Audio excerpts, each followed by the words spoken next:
Daily page Ulhasnagar, हमारी खबरें हमारी पहचान। दिव्यांग को बचाने गए व्यक्ति पर हमला। उल्लासनगर के फारवर लाइन चौक पर बीच सड़क गुंडागर्दी। सेंट्रल पुलिस ने सराइत आरोपी को लिया हिरासत में।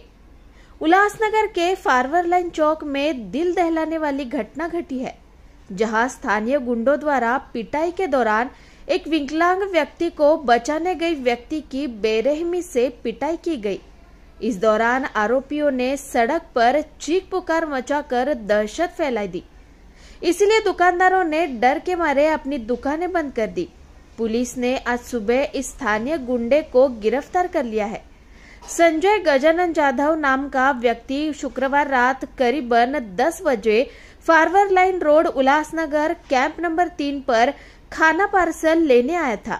इसी समय ताड़ीमाड़ी केंद्र के पास एक आपराधिक प्रवृत्ति यश जाजवंशी उर्फ गोल्या एक दिव्यांग को पीट रहा था। यह देखने के बाद संजय जाधव उस दिव्यांग की मदद के लिए अपनी मोटरसाइकिल से उतरे और बीच बचाव करते हुए यश को ये कहते हुए एक तरफ ले गए कि तुम एक दिव्यांग को क्यों पीट रहे हो। इसके बाद जब संजय जाधव अपनी मोटरसाइकिल से जा रहे थे तो कुछ ही दूरी पर अशोक अनिल थिएटर के पास यश ने अपनी मोटरसाइकिल रोकी और गाली गलौज करते हुए संजय की नाक पर पत्थर से वार कर दिया, जिससे संजय की नाक और मुंह से खून बहने लगा और उनका एक दांत भी टूटकर गिर गया। इसी बीच यह सब चल ही रहा था कि यश बीच सड़क चिल्लाकर कहा कि मैं यहाँ का भाई हूँ और कोई भी बीच बचाव करने नहीं आएगा।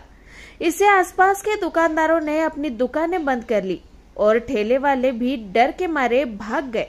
घायल संजय जाधव ने इस मामले में सेंट्रल पुलिस स्टेशन में शिकायत दर्ज कराई है। पुलिस ने आरोपी यश के खिलाफ मामला दर्ज किया है और उसे आज सुबह गिरफ्तार कर लिया। माझं नाव संजय गजानन जाधव। मी घरून निघालो होतो एका 8:30 वाजता काहीतरी, तर मी जाता जाता बघितलं ते पुढं फारवल नाही इकडं एक अपंग माणूस होता, त्याला मारत होता आणि तो पडला होता माझ्या गाडीसमोर। जसा गाडीसमोर माझ्या पडला तो, तर मी त्याला उचललं, बसा बोललो वरती। त्याची बॅटरी वगैरे गाडी पडली होती, 3 चाकी सायकल होती त्याची ती। तर त्याला मी एवढं बोललो काही के लिए मारता, गरीब है जाल दे काही मत मार। तो बोलतो तो तू कौन है लवड़ू, बोलता मेरे को बोलने वाला। बोला लवड़ू बिवड़ू किसको बोल रहा, बोला लवड़ू बिवड़ू बात बोल मार। त्याचा मित्र एकदा त्याला खिचत घेऊन गेला, तो परत तो आला टी शर्ट वगैरे काढून माझ्या आगावरती असं मी तिकडून बोललो जाऊ दे, बोला तर काय शांत झाला। तर मी पुढे गेलो, माझा पाठला करून तो पुढे आला अशोक अनिल थिएटरच्या इकडे, एक चायवालीची टपरी आहे तिकडं। तसं तो माझ्या इकडे तिकडे आला समोर, अरे मला मारायला चालू केला। तर वेरी पण 1-2 फाईटी मारले त्याला, पण त्याने मला डायरेक्ट खालती पडला आणि दगडाने मारायला लागला तो। ते डायरेक्ट दगड मारली डोक्यावर, एक दातावरती फाईट मारली आणि फायर खालती पण मारलं। परत ते 3 जण आले, मग त्यांनी 3 जणांना बोलून ठेवला होता। मग ते 3 पण आले मला, मग ते मारायचे पहिले मी तिकडून निघून गेलो, लगेच पळालो मी। हो फ्रॅक्चर आहे माझ्या, टाकी 4 पडलेली मला। पोलिसांनी कंप्लेंट घेतलेली आहे, आता बघू ते काय सरकारी काय पकडला नाही बोलतात त्यांना। आता पकडल्या तर बोलले ते बोलवलं तुम्हाला, अजून काय फोन आला नाही त्यांचा। मी ऑफिसवरनं घरी आल्यानंतर मी बसली, माझ्या मोठ्या मुलाला फोन आला। मोठ्या मुलाने लगेच बारक्या मुलाला फोन केला का मामाला तिथे उल्हासनगरच्या फारवा लाईन पाशी प्रवीण वाईनची इथं ताडीमाडीचं दुकान आहे, तिथं खूप मारामारी झाली। तर मग मी माझा हातपाय ढिल्लेच झाले। मी बोलले माझ्या भावाला कोण मारलं, तो कोणाच्या एकात नसतो दोघात। आजपर्यंत एरियामध्ये त्याची भांडणं नाही, काय नाही, कोणी त्याला उलट बोलत नाही, तो कोणाला बोलत नाही। त्याचं काम भलं, त्याचं घर भलं, त्याची लेकरं बाळ भलं, त्याचं आमची फॅमिली 2 आम्ही एकत्र राहतो। आणि गेल्यानंतर मग माझा मुलगा तसंच चड्डीवरतीच असताना टी शर्ट चालता चालता घालत गेला। मग तेवढ्यामध्ये एक पोरगा माझ्या मुलाचा मित्र भेटला, त्याच्यावरती आम्ही गाडीवर गेला तर माझा भाऊ तिथं रक्तभाम झालेला आणि असं रोडवरती फिरत होता। तिथं कुणीही त्याला मदत केली नाही। त्यांनी हँडिकॅप माणसाला का म्हणून मारतो का बाबा, तू का मारतोस त्याला? तो मधीतशीर गेल्यामुळे त्याला त्या माणसाने इतकं मारलंय का त्याची नाकापाशी त्याला रक्तभाम करून त्याला 4 टाके पडले।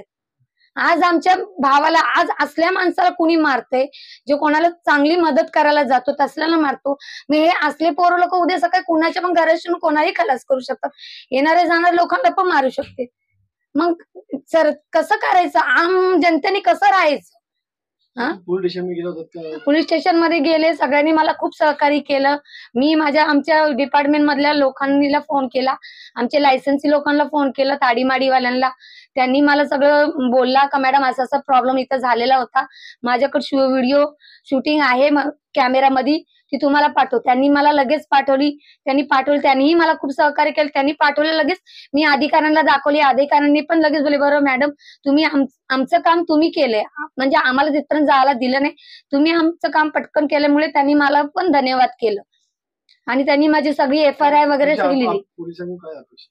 माझी एवढीच अपेक्षा आहे का माझ्या भावाला न्याय मिळायला पाहिजे. आज त्याच्यावरती हा प्रसंग आले, उद्या दुसऱ्यावरतीही येऊ शकतो.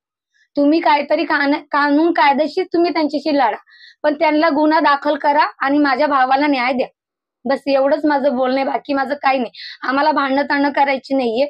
आम्ही सरकारी नोकरीवाले आहेत म्हणून आम्ही त्यांची जबाबदारीनेच आम्ही आमच्या भावाला सगळ्या गोष्टी करणं, आम्ही होऊन त्यांना मारामारी करायला गेलो नाहीये.